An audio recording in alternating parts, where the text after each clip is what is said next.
Y'all, the Aquila Chronicle update is finally live. It feels like we've been waiting a month for this, and it looks like they're doing something very, very different with this update. I thought today I would make a whole video covering every single last thing that got added into live servers today. It is a lot. So if you missed all of the test run vids covering the Aquila update like a month ago, basically what this update is all about is that they've revamped the world of Aquila with new drops, new gear sets, new pets. And how have they revamped it? They've added a challenge mode, meaning this follows the rules of advanced combat for Mount Olympus, Atlantia, and Tartarus. And by farming this with increased drops if you do challenge mode, you have access to new spells, one for every single school, a new gear set, and some really cool exclusive pets. So I think a lot of people probably their first question is, how do I get the most out of this update? How do I get the things that I would need as fast as possible? So I thought I'd do a breakdown, starting right off with the spells. It seems like there's a few ways to get the spells, but all of them are not really the traditional route that we're used to.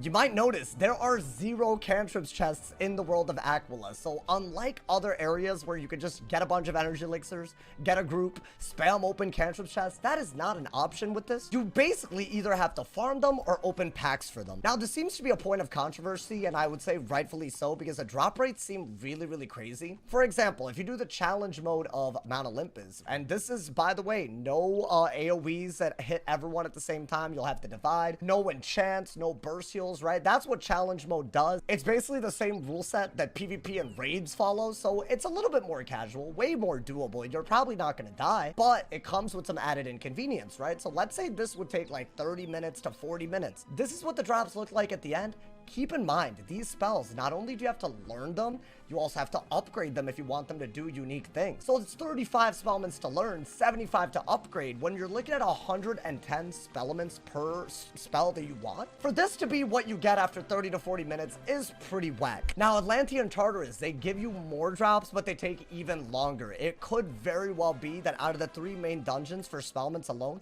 Mount Olympus is the best, and it looks like this. Thankfully, if you're not going to open packs, the best way I think that they've added to farm this is a new quest that's given by Athena Battle Site. There's a quest called Sisyphus is Unhappy, and after you just collect a bunch of rocks and you basically unlock this dungeon, you farm this guy. He drops reagents very quickly. I've seen strategies already with a bunch of balances because there's an aura-based cheat where you could actually 3 or 4 turn it, so you could probably get spellments pretty fast. I would say this is probably the best way to farm traditionally for spellments. That being said, it does look like there are exclusive pets and stuff that probably only drop from the challenge mode dungeons. You need to actually get them dropped to train them.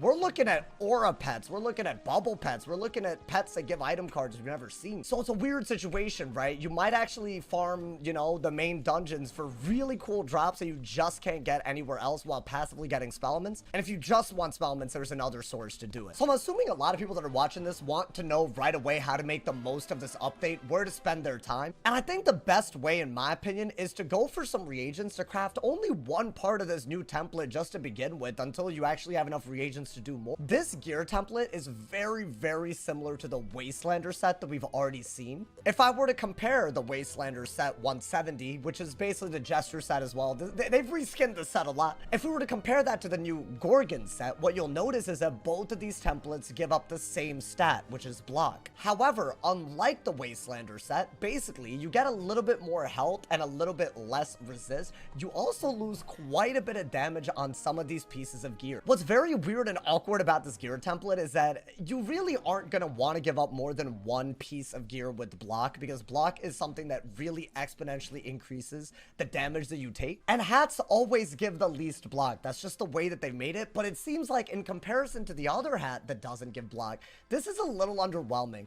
Resist is worth a lot more than like the very minimal amount of HP that you get. It's also very low in damage. I don't mind the item card. I think it's a really cool item card compared to things that we're used to. However, I don't think an item card is worth like 8 damage, like 4 resist. It's just a little crazy. But in my opinion, what isn't crazy is what they've done with the wand. I think this is a gigantic highlight of the setup. It is probably the only competitive triangle socket wand that we have in game right now. And why am I calling this competitive, right? Basically, all this gear set gives up is a little bit of universal pierce, and you just get more school specific pierce in return. But the only other trade-off that I'm seeing compared to the best wand, a lot of people call it the Shabalba set or the Fairy Kai 170 wand. They call that the best wand in the game. You give up a little bit of damage and you get better item cards, a triangle socket instead of a tear jewel. I think this wand is worth getting on literally every single school. A triangle socket can be used for item cards and PvE for unique buffs. It can be used for accuracy or pip chance or shat chance if you want to use this in other forms of content. I think it might be hard to debate whether a triangle socket or a square socket is worth it, right? Because squares give HP, but triangles are basically always better than tear jewels. I think this is one of the best things that they've ever added into the game in terms of a triangle socket wand. So yes, if you start racking up these reagents by doing challenge mode for whatever it is, Mount Olympus, Atlantia, Tartarus, I think the best way to use it is for the wand. Now let's talk about this pack. Wiz is doing something crazy here. Last time challenge mode was like a real part of the conversation, right? Flashback all the way to last year in January, the Nightmare Challenge mode dropped. What they did is that they didn't even release a standard mode with the challenge mode. They didn't release a pack that dropped the same gear as the challenge mode. There was an inherent reward for people that did the challenge mode early, and if people wanted to wait to do the standard mode, that was also totally fine. There was no way to open a pack that literally gives you everything you can get from an update day one of the update dropping. Now, I guess all is not lost. If you use the code Gorgon in the Wizard101 website, you can redeem that for a free Aquila Chronicle pack. This is what it basically looks like. I mean, it's pretty cool, right? You're getting gear that we've literally never seen before. You can get Spellments. As you guys can see, I got 3 Jupiter's Might. I got a Pluto's Peril. Additionally, if you're a member, you can actually redeem 3 Aquila Chronicle packs as long as you have the points to spare. So this is also something that they have added. I highly recommend doing this. If I get a wand right now, I will freak out. Did I really? And see, this is why you do things like this. I mean, I'm gonna be honest, not actually a bad haul already. Like, you know, not terrible. This way, you know, you can save a little bit of time. I don't really think anything other than the wands and the Spellments are worth it from this pack, but it's looking like all of these packs are gonna save a lot of time. These 5 Phoebus Wills or whatever, and this is just the life Spellments that I got from opening 4 packs.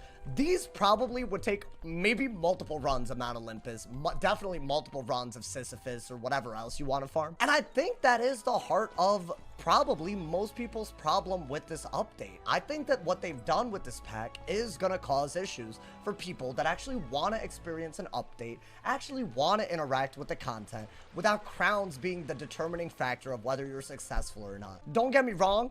If I actually want a PvP, I'm probably going to end up opening some of these packs. It's gotten to that point where they release updates where if you're willing to spend crowns, you basically can unlock entire new spells hours and hours and hours faster than everybody else. I really do hope that they revisit some of the drop rates. I've heard a lot of people complaining about this, but also I do think it was unnecessary to put out this pack on day one of the update.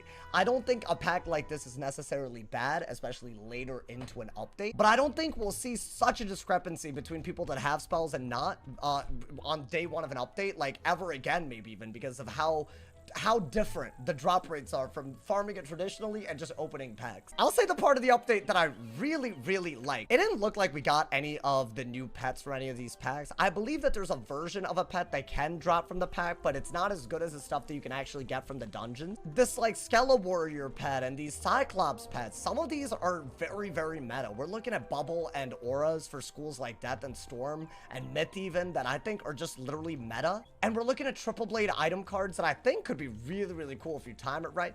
These are pets that you will have to actually farm the dungeon for. I prefer drops like that because it's just like you're going for a jackpot.